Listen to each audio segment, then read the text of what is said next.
রান্নাটা ছিল অনেক আকর্ষণীয়, ফুলকপি দিয়ে ডিম দিয়ে। হ্যালো, আসসালামু আলাইকুম। আজকে আমি ফুলকপি দিয়ে ডিম দিয়ে রান্না করব। ডিমটিকে আগে সিদ্ধ করে আমি 2 ভাগ করে কেটে ময় মশলা মিশিয়ে তারপর এটাকে আমি ভেজে নিব। এই ডিমটাকে আমি মচমচা করে ভেজে নিব, যাতে ডিমের কুসুমটি 2 ভাগ করলে কুসুমটি বের হয়ে যাতে না বের হয়। এই যে আমি কড়াইতে তেল বসিয়ে দিই, তেলটা অনেক গরম হয়ে আসলে তারপরে আমি ডিমটি ছেড়ে দিব, যাতে কুসুমটা সাথে সাথে কালচে হয়ে যায়, তারপরে না ডিমের থেকে না ছুটে।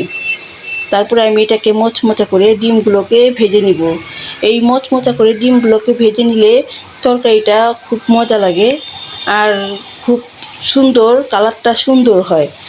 কপি আর আলুকে আমি তেল দিয়ে ভেজে নিয়েছি। নেওয়ার পর আমি অন্যদিকে পাতিলার মধ্যে পেঁয়াজ, আদা, রসুন দিয়ে আমি ভালোভাবে কষিয়ে নিলাম। কষানোর পর আমি কপিগুলো ওই পাত্রের মধ্যে দিয়ে দিলাম কষানো পেঁয়াজের মধ্যে। কপিগুলো কষা হয়ে গেছে, তারপরে আমি ডিমগুলো উপরে বসিয়ে দিলাম। খুব মজাদার এক তরকারি, দেখতেও খুব সুন্দর লাগতেছে, কালারটাও অনেক সুন্দর। আমি একটু পানি দিয়ে এটাকে ঢেকে দিব, কপির তরকারিটাকে ঢেকে দিব সুন্দর করে, যাতে আর একটু কষা কষা হয়, সুন্দর হয়। আমি একটু কষা কষা করে রাখবো এই তরকারিটাকে।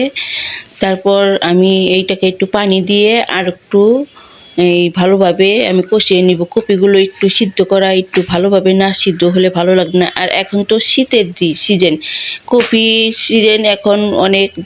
শীতের কপি তো অনেক মজার কপি, গ্রানে আসে অন্যরকম। তাই এই কপি দিয়ে ডিম দিয়ে রান্না করলাম। দেখেন কালারটা অনেক সুন্দর আর খেতেও অনেক মজা। বাসায় আপনারা চেষ্টা করবেন এভাবে রান্না করার, খেয়ে দেখবেন। রুটি দিয়ে, ভাত দিয়ে খুব ভালো লাগে। অনেক মজার এই কপি দিয়ে ডিমের তরকারিটা, আমার কাছে খুব ভালো লেগেছে। আপনাদের খেয়ে দেখবেন কীরকম লাগে রান্না করে, কমেন্টে জানিয়ে দিবেন।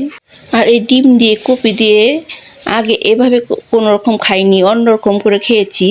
আজকে আবার এরকম করে রান্না করলাম।